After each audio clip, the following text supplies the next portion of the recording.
Segala puji hormat kita sembah bagi Tuhan. Kembali kami datang menghadap tahta yang Maha Kudus.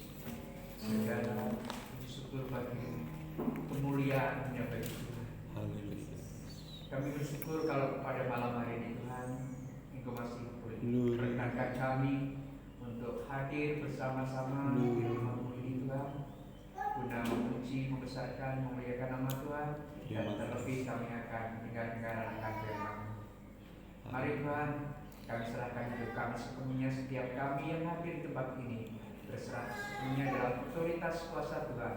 Kiranya Tuhan berkenan untuk mencurahkan kasih kemurahan Tuhan dan hadirat Tuhan boleh hadir di tengah-tengah kami. Demikian juga Tuhan, Roh Kudus Tuhan boleh memimpin setiap kami, membimbing pengertian kami, sehingga kami sekalian boleh memahami akan firman Tuhan yang sebentar akan kami dengarkan bersama-sama. Jadikan Tuhan hati kami sebagai lahan yang subur bagi benih-benih firman-Mu yang sebentar akan kita berkat melalui mulut dan lidah hamba-Mu. Biarlah Tuhan, kami bukan hanya menjadi pendengar firman-Mu, tetapi boleh melakukan segala firman Tuhan dalam kehidupan kami hari lepas hari. Kami juga serahkan ya Tuhan buat hamba-Mu yang sebentar akan berkata-kata tentang firman-Mu. Mari Tuhan, limpahi beliau dengan hikmat daripada Tuhan. Kiranya pimpinan penyertaan Tuhan senantiasa Engkau serahkan buat beliau, sehingga melalui tutur kata beliau, melalui ucapan beliau, Engkau boleh berkata-kata kepada kami. Dan melalui beliau kami boleh dijadikan lebih memahami tentang firman-Mu dan boleh mengubahkan hidup kami semakin hari semakin berkenan. Terima kasih Bapak yang baik, kami serahkan sisa acara pada malam hari ini hingga akhirnya nanti sepenuhnya dalam kuasa Tuhan. Di dalam nama Juru Selamat kami Tuhan Yesus Kristus, kami telah berseru dan mengucap syukur. Haleluya. Amin. Amin. Salam Bapak Ibu Saudara sekalian. Sekali lagi saya ucapkan selamat mendengarkan firman Tuhan. Kita mau membuka kitab kita di dalam Kisah Para Rasul pasal 1. Kisah Para Rasul pasal 1 ayat 1 sampai 5. Kisah Para Rasul pasal 1 ayat 1 sampai 5. Kita baca ayat ini bergantian, nanti ayat yang kelima kita ucapkan bersama-sama. Saya akan baca ayat 1, Bapak Ibu Saudara sekalian ayat 2 dan seterusnya. Nanti ayat 5 kita ucapkan bersama-sama. Saya akan mulai ayat 1. Hai Theophilus, dalam bukuku yang pertama aku menulis tentang segala sesuatu yang dikerjakan dan diajarkan Yesus sampai pada hari Dia berangkat. Sebelum itu Dia telah memberi perintahnya oleh Roh Kudus kepada rasul-rasul yang dipilihnya. Kepada mereka Ia menunjukkan dirinya setelah penderitaannya selesai, dan dengan banyak tanda Ia membuktikan bahwa Ia hidup. Sebab selama 40 hari Ia berulang-ulang menampakkan diri dan berbicara kepada mereka tentang kerajaan Allah. Pada suatu hari ketika Ia makan bersama-sama dengan mereka, Ia melarang mereka meninggalkan Yerusalem dan menyuruh mereka tinggal di situ menantikan janji Bapa yang demikian katanya, telah kamu dengar daripadaku. Sama-sama. Sebab Yohanes membaptis dengan air, tetapi tidak lama lagi kamu akan dibaptis dengan Roh Kudus. Amin. Bapak Ibu Saudara sekalian, kita sekarang ini mendekati masa 40 hari kebangkitan Tuhan Yesus atau kematian Tuhan. Dan gereja itu juga akan memperingati tentang hari kenaikan Tuhan Yesus.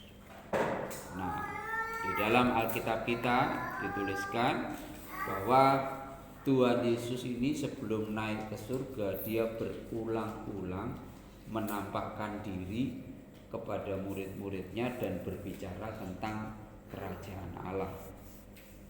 Dan pesan Tuhan sebelum naik ke surga di dalam ayat yang keempat di situ dituliskan, Ia melarang mereka meninggalkan Yerusalem dan menyuruh mereka tinggal di situ menantikan janji Bapa.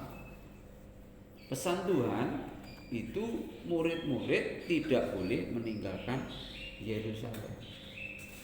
Nah, pesan ini pun itu ditujukan kepada kita. Jangan kita meninggalkan Yerusalem. Gitu ya. Jangan kita meninggalkan iman kita. Jangan kita meninggalkan peribadatan kita. Yerusalem itu penggambaran sebuah persekutuan. Kalau ada orang yang meninggal atau ibadah penguburan, itu selalu dinyanyikan, "Oh Yerusalem, kota mulia, hatiku rindu ke sana." Saudara, kalau kita rindu Yerusalem, itu kita akan sungguh-sungguh dengan Tuhan, karena kita rindu. Ya. Kalau kita merindukan sesuatu, itu pasti kita harapkan, dan kita akan tekun melakukannya karena kita rindu. Nah, misalnya ke anak kita mau keluar gitu.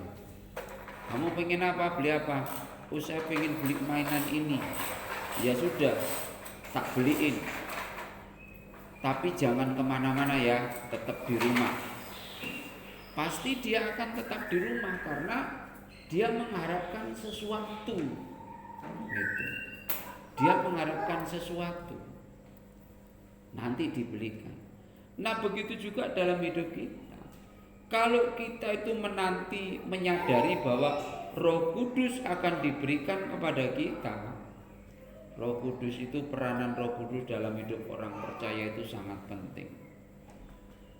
Nah, kadang-kadang kan orang kalau ditanya apakah saudara dipenuhi Roh Kudus, kita kan bingung jawabnya. Karena image kita itu orang yang dipenuhi Roh Kudus itu doanya yang menggelegar, berbahasa roh. Bahasa roh itu kalau cuma yang seperti kita dengar itu mudah dipelajari, Bapak. Tetapi hidup yang dipenuhi Roh Kudus itu loh yang sulit. Nah, orang dipenuhi Roh Kudus itu kan tidak hanya berdoa secara yang begitu. Saya tidak anti. Saya percaya. Tetapi orang yang dipenuhi Roh Kudus itu ya tertib, ya tekun, ya sungguh-sungguh. Jadi semuanya. Kalau kita ditanya Roh Kudus, apa saudara dipenuhi Roh? Ya, saya jawab aja iya. Buktinya saya mau ibadah, saya mau memuji Tuhan, saya mau mendengarkan firman Tuhan, saya mau berkorban. Orang yang dipenuhi Roh Kudus itu berani berkorban. Korban itu jangan dipahami uang saja, saudara.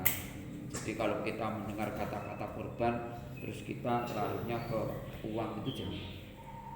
Korban tenaga, korban pemikiran,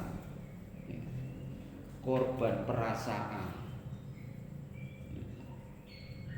Korban perasaan itu saat kita ingin setia dengan Tuhan, mungkin banyak ejekan, hinaan, gitu, untuk kita setia dengan Tuhan. Karena apa? Orang yang nanti menghalangi kita atau akan membuat kita ini jauh dari Tuhan, misalnya dengan tindakan, omongan, misalnya, kamu orang Kristen ya,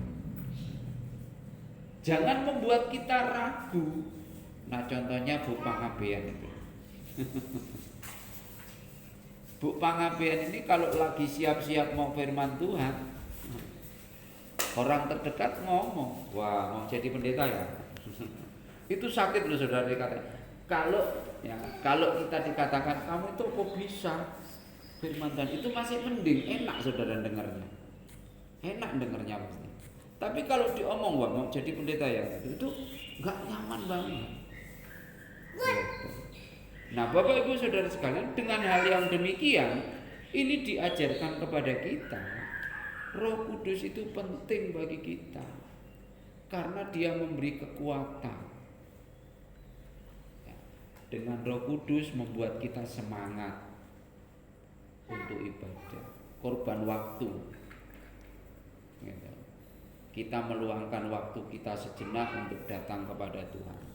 Kita meluangkan waktu sejenak untuk bersekutu dengan Tuhan. Itu ya, kita mau berkorban begitu. Roh Kudus itu sangat kuat dalam hidup orang percaya. Tentunya Bapak Ibu Saudara sekalian pernah merasakan, gitu ya. Kita kan kadang bingung, suara Roh Kudus itu piye?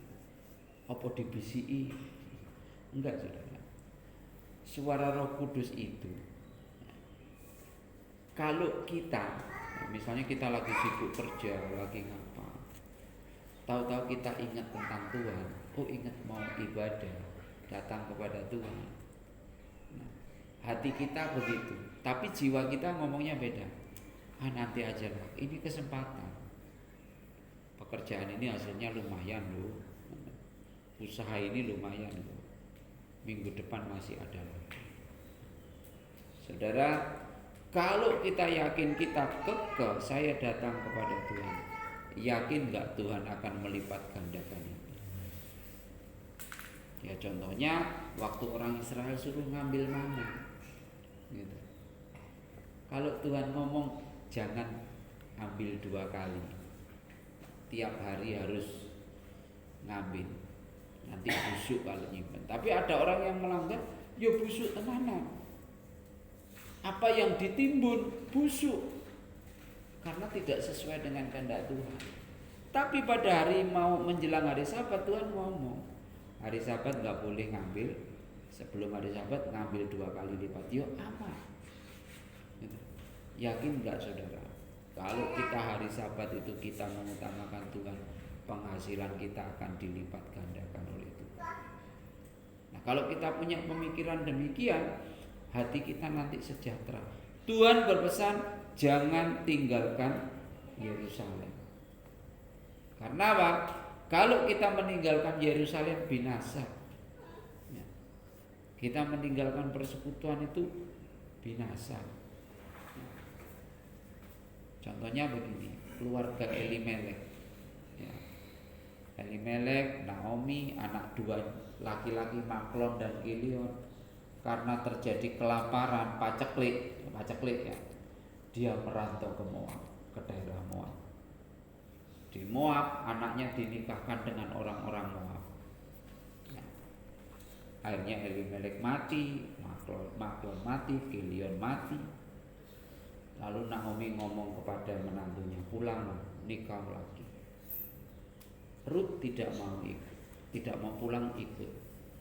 Nah saudara perhatikan, saat Naomi dan Rut kembali ke Yerusalem, itu nggak bawa apa-apa. Begitu orang di Yerusalem nyambut, wah Naomi pulang. Jangan sebut aku Naomi, tapi sebut aku Mara, karena Tuhan sudah melakukan yang tidak baik terhadap aku. Suaminya mati, 2 anaknya mati. Dia kembali dengan 1 menantunya tidak bawa apa-apa. Tetapi karena dia kembali ke Yerusalem dan mulai mendekatkan diri kepada Tuhan, dia meniti karir mulai dari bawah, ngumpulin jelai, ya, ngumpulin jelai sampai menjadi tuan tanah. Dan Alkitab menuliskan penghasilan Rut itu sehari kerja lumayan besar, lumayan banyak. Nah Bapak Ibu Saudara sekalian, saat ini kita mau datang kepada Tuhan, kita mau berperkara dengan Tuhan, ya. Kita mau meyakini dan mengimani diri kita kepada Tuhan, bahwa kalau saya mendekatkan diri kepada Tuhan, saya kembali kepada Tuhan, Tuhan akan membuat hidup saya berhasil. Saudara lihat anak terhilang. Anak terhilang itu begitu kembali kepada bapaknya, Bapaknya nggak marah, bapaknya nggak, wah ini anakku wis ngentek-ngentek, enggak. Begitu anaknya datang, diberi cincin, ditanggap nih hiburan berapa malam itu sudah dapat.